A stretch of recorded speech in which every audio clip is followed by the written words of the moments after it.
अस्सलामुअलैकुम। तो कैसे हैं आप सब लोग? होंगे हमेशा की तरह मज़े से। तो आज हमारे किचन में बन रहा है कौरमा। जी हाँ, देगी कौरमा। इसकी शक्ल बिल्कुल पैकेट वाले मसाले के शक्ल जैसी होगी और खुशबू भी वैसी होगी, लेकिन वो हम यूज़ नहीं करेंगे। इसका ख़ास तरीका और ट्रिक्स मैं आपसे शेयर करूँगी। पहले मुर्गी ले लें, उसको अच्छी तरह धो लें।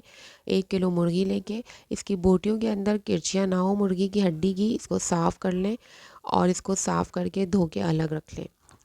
दावत वाला कौरमा, शाही कौरमा, चिकन कौरमा या दानेदार कौरमा, ये सारे एक ही कौरमे के नाम हैं जो सिर्फ कंफ्यूज करने के लिए मुख्तलिफ तरीक़ों से बना के दिखाए जाते हैं।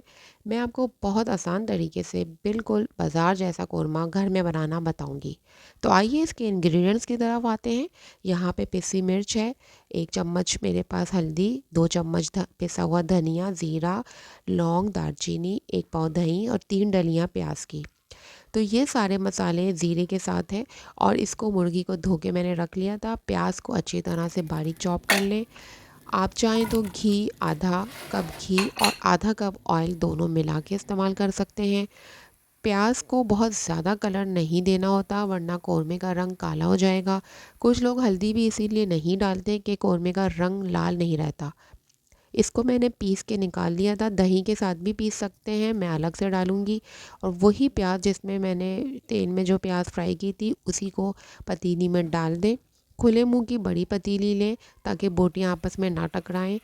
मैंने यहाँ पर लहसुन अदरक पिसा हुआ तकरीबन 3 बड़े स्पून लिए थे। और इसके अंदर मैंने वो साबुत ज़ीरा और नमक, मिर्च और वो सारी चीज़ें इसके अंदर मिला दी थी। ज़ीरा लाल करके लौंगे और काली मिर्चें डाली थी। और अब इस मसाले को अच्छी तरह भून लेंगे। 2 मिनट ही भूनने के बाद इसके अंदर धुली हुई मुर्गी ऐड करेंगे जो हमने धो के रखी थी। उसको डालकर लहसुन अदरक के साथ फ्राई करेंगे। तकरीबन 5 मिनट के अंदर फ्राई हो जाएगी। इसको अच्छी तरह से फ्राई करें। अगर ये लग रही हो पतीली में तो इसमें थोड़ा सा पानी ऐड कर सकते हैं, ज़्यादा नहीं। अच्छी तरह मुर्गी की भुनाई कर लें। और ये है वो होममेड मसाला जो मैंने घर में बनाया है। इसके अंदर दालचीनी, सौंफ, तेज़पात, काली मिर्च, छोटी इलायची और तलहार मिर्च, ये सब मैंने पीस के रखी है। इसके अंदर तकरीबन 2 स्पून पिसे हुए मसालों में डाल दें। ये 4 मसाले तकरीबन हमारे हो जाएंगे, नमक मिला के 5। और इसकी शक्ल बिल्कुल ऐसी आएगी जो मैं आपको बाद में दिखाऊंगी भी। इसके अंदर भूनने के बाद इन मसालों के साथ इसकी भुनाई करें। पिसे हुए 4-5 मसाले हैं जो हमने इसमें ऐड कर दिए। प्याज, पिसी हुई प्याज डालने के बाद इसके अंदर ये मसाले डाल दें। मेरा तो हल्दी डालने से कोई कलर ख़राब नहीं होता। मसाले में मेरा कलर तो बहुत अच्छा और ज़बरदस्त आया था बिल्कुल।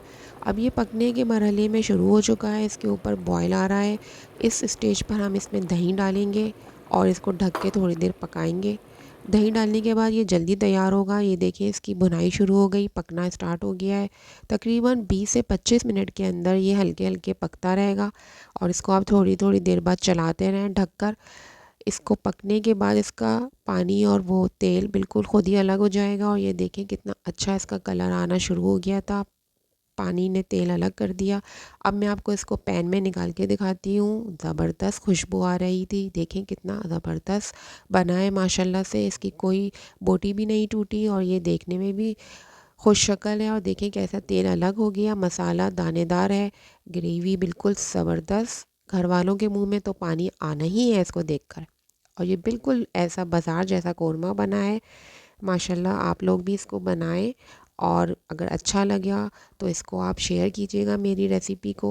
और मुझे दुआओं में याद रखिएगा और अच्छे से कमेंट्स दीजिएगा। देखिए मैं आपसे इसकी पिक दिखाती हूँ और ये बाज़ार वाले पैकेट की पिक भी चेक करें, दोनों में सेम वही कलर था और खुशबू भी बहुत ज़बरदस्त आ रही थी। तो मुझे अगली वीडियो तक के लिए इजाज़त दीजिए। अल्लाह हाफ़िज़।